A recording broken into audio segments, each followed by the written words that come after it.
नमस्ते। आज हम एक ऐसी यात्रा पर निकल रहे हैं जो बाहरी दुनिया से हटकर हमारे भीतर की गहराइयों में झांकने का अवसर देगी। हम बात करेंगे एक ऐसे ग्रंथ की जो सदियों से मानव चेतना को आलोकित कर रहा है, श्रीमद् भगवद गीता। ये केवल एक धार्मिक पुस्तक नहीं है, ना ही ये किसी एक पंथ या संप्रदाय तक सीमित है। गीता तो जीवन का संगीत है, मानवता का मार्गदर्शन है। ये हर उस आत्मा का ग्रंथ है जिसने इस पृथ्वी पर जन्म लिया है, जिसने दुख, सुख, भ्रम और आशा का अनुभव किया है।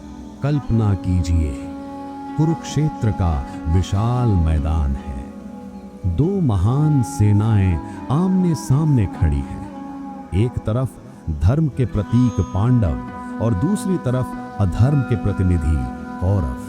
दोनों ही ओर रिश्तेदार हैं, गुरु हैं, मित्र हैं, भाई हैं। युद्ध का शंखनाद होने ही वाला है। अर्जुन, पांडवों का सबसे पराक्रमी योद्धा, अपने रथ पर खड़ा है। उसके सारथी स्वयं भगवान श्री कृष्ण हैं। अर्जुन कहता है, हे अच्युत, मेरा रथ दोनों सेनाओं के बीच में ले चल, जहां मैं उन लोगों को देख सकूं जिनसे मुझे युद्ध करना है। और जब कृष्ण रथ को ठीक बीच में लाकर खड़ा करते हैं तो अर्जुन देखता है अपने दादा भीष्म को, अपने गुरु द्रोणाचार्य को, अपने भाई, अपने मित्र, अपने ही लोग, वे सभी जिनसे उसे प्रेम है, आज शत्रु के रूप में उसके सामने खड़े हैं। अर्जुन का गांडीव, उसका धनुष उसके हाथों से फिसलने लगता है। उसका शरीर कांपने लगता है। उसका मन मोह और करुणा से भर जाता है। उसकी आंखों में आंसू भर आते हैं। वो कहता है, हे कृष्ण, मैं इन अपने बंधु बांधवों को मारकर विजय नहीं चाहता। मुझे राज्य नहीं चाहिए, सुख नहीं चाहिए। मैं इन्हें मारकर कैसे सुखी हो सकता हूँ? ये केवल अर्जुन का विषाद नहीं था, ये हम सबकी कहानी है।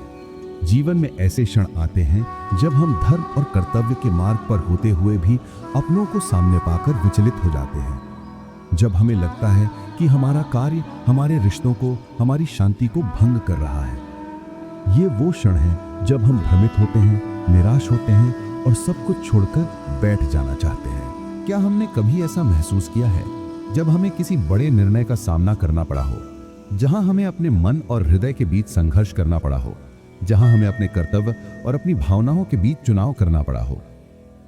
अर्जुन ठीक उसी मोड़ पर था। उसका ज्ञान अधूरा था।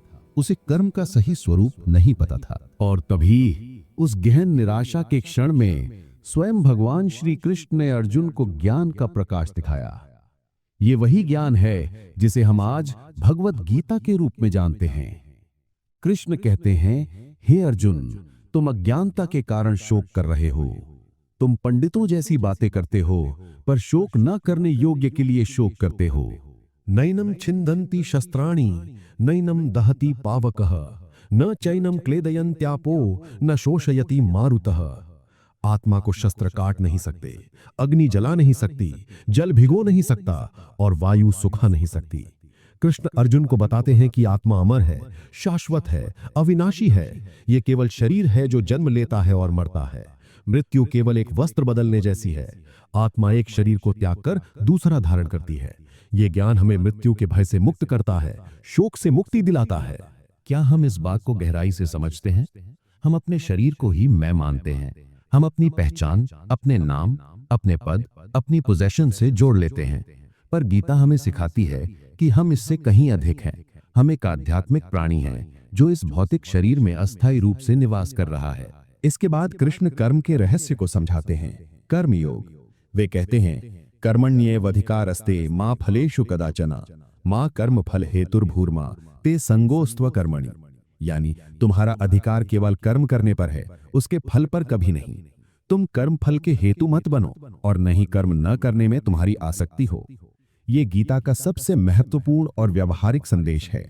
हमें अपना काम पूरी निष्ठा, ईमानदारी और समर्पण से करना चाहिए, चाहे हम छात्र हों, व्यवसायी हों, नौकरी पेशा हों या गृहिणी हों। हमारा कर्तव्य है कि हम अपना कर्म करें, लेकिन हमें परिणाम के प्रति आसक्ति नहीं रखनी चाहिए।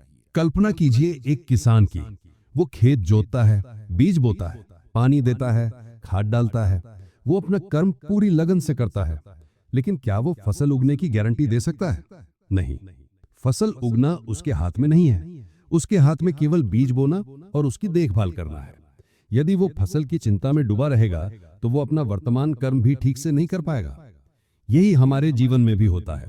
हम परिणाम की चिंता में इतना डूब जाते हैं कि वर्तमान में जी नहीं पाते, अपने काम पर ध्यान नहीं दे पाते।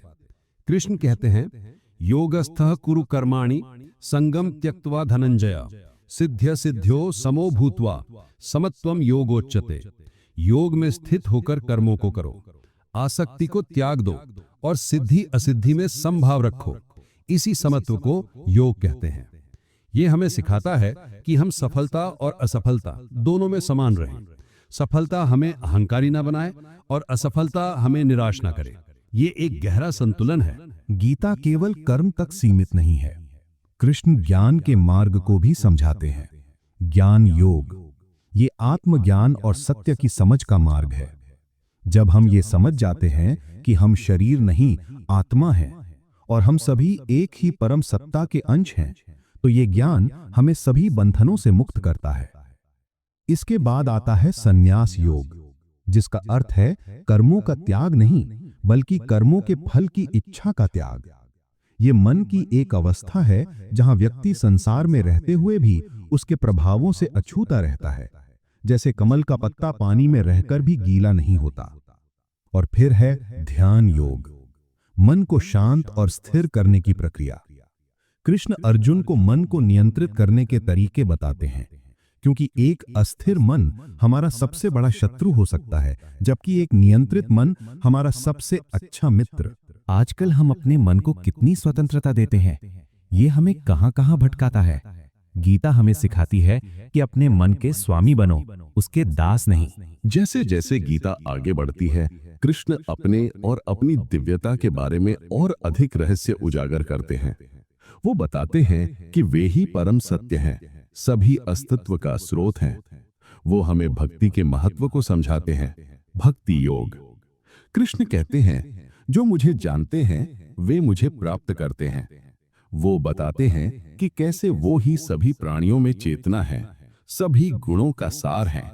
पत्रम पुष्पम फलम तोयम यो मे भक्त्या प्रयच्छति तदहम भक्त्युपहृतम मश्नामि प्रयतात्मनः। जो कोई मुझे प्रेम से एक पत्ता, एक फूल, एक फल या थोड़ा जल भी अर्पित करता है, मैं उस शुद्ध हृदय भक्त के प्रेम पूर्वक दिए गए उपहार को स्वीकार करता हूँ। ये भक्ति का सर्वोच्च रूप है, जहाँ आप भगवान को केवल प्रेम से, श्रद्धा से याद करते हैं, बिना किसी स्वार्थ के। कृष्ण सभी धर्मों को छोड़कर अपनी शरण में आने को कहते हैं। सर्वधर्मान परित्यज्य मामेकम शरणम व्रज। सभी धर्मों को छोड़कर मेरी शरण में आओ। यह हमें सभी संसारिक बंधनों और चिंताओं से मुक्त करता है। और फिर अध्याय 10 में कृष्ण अपने असीमित ऐश्वर्य और विभूतियों का वर्णन करते हैं। वो बताते हैं कि कैसे वो ही सभी उत्कृष्ट वस्तुओं में सबसे उत्कृष्ट हैं, सभी देवताओं में मुख्य हैं, सभी वेदों में मुख्य हैं। गीता का 11वां अध्याय एक अद्भुत और अविस्मरणीय अनुभव है।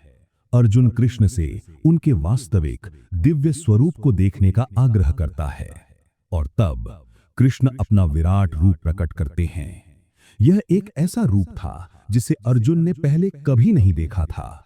हजारों सूर्यों की प्रभा के समान, अनंत मुखों, अनंत आंखों, अनंत भुजाओं वाला। उसमें संपूर्ण ब्रह्मांड समाया हुआ था। देवता, ऋषि, पर्वत, नदियां, सभी प्राणी। समय स्वयं कृष्ण के इस रूप में समाहित था, सभी को अपने अंदर समाता हुआ।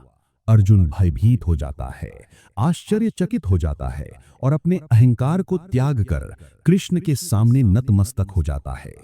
वह समझ जाता है कि कृष्ण केवल उसके मित्र या सारथी नहीं है, बल्कि स्वयं परमेश्वर हैं, सभी के नियंता हैं। ये विराट रूप हमें सिखाता है कि हम जिस परम सत्ता की बात करते हैं वो कितनी विशाल, कितनी असीम है, हमारी कल्पना से भी परे।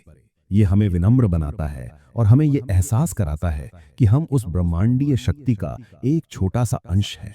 आगे के अध्यायों में कृष्ण भक्ति योग की श्रेष्ठता, प्रकृति के तीनों गुणों सत्व, रज, तम का प्रभाव, क्षेत्र और क्षेत्रज्ञ का ज्ञान और दैवी तथा आसुरी स्वभाव का वर्णन करते हैं। सत्व गुण हमें ज्ञान, शांति और निर्मलता की ओर ले जाता है। रजोगुण हमें कर्म, इच्छा और अशांति की ओर प्रेरित करता है। तमोगुण हमें अज्ञानता, आलस्य और मोह की ओर धकेलता है। गीता हमें सिखाती है कि कैसे इन गुणों के प्रभाव को समझकर हम उनसे ऊपर उठ सकते हैं। कृष्ण बताते हैं कि जीवन में सही और गलत का अंतर समझना कितना महत्वपूर्ण है। हमें अपने कर्तव्यों का पालन करना चाहिए, दूसरों की मदद करनी चाहिए और समाज के प्रति अपनी जिम्मेदारी समझनी चाहिए। गीता हमें सिखाती है कि धैर्य और साहस रखना सीखो। जीवन में हर समस्या का सामना करने के लिए धैर्य और साहस जरूरी है। क्रोध और लोभ को छोड़ने की कोशिश करो। अहंकार से मुक्ति पाओ। दूसरों के प्रति संवेदनशील बनो। अंत में गीता हमें मोक्ष का मार्ग दिखाती है। ये ज्ञान, कर्म और भक्ति का एक अद्भुत समन्वय है। कृष्ण ये नहीं कहते कि कोई एक मार्ग दूसरे से श्रेष्ठ है, बल्कि वे बताते हैं कि ये सभी मार्ग एक ही लक्ष्य, मोक्ष या ईश्वर प्राप्ति की ओर ले जाते हैं। व्यक्ति अपनी प्रकृति के अनुसार किसी भी मार्ग का अनुसरण कर सकता है या इन सभी का संतुलन बना सकता है। भगवद गीता का मूल संदेश ये है कि जीवन में आने वाली हर चुनौती का सामना धैर्य, ज्ञान और निष्ठा के साथ करना चाहिए। हमें अपने कर्तव्यों का पालन करना चाहिए, फल की चिंता किए बिना ईश्वर में विश्वास रखना चाहिए और सभी प्राणियों के प्रति प्रेम और करुणा रखनी चाहिए। ये हमें एक संतुलित, सार्थक और आध्यात्मिक जीवन जीने की प्रेरणा देती है।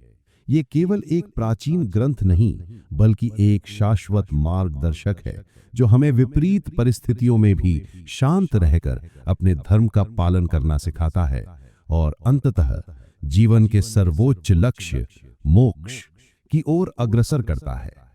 मनुष्य अपने कर्मों से बनता है। आपके कर्म ही आपको बनाते हैं, इसलिए अपने कर्म को सही रूप से चुनें। दूसरों की भावनाओं के साथ कभी खिलवाड़ न करें और उनके प्रति सम्मान के साथ बोलें। हमेशा परमेश्वर की शरण में रहें और उनके बताए गए मार्ग पर चलते रहें। जय श्री कृष्णा।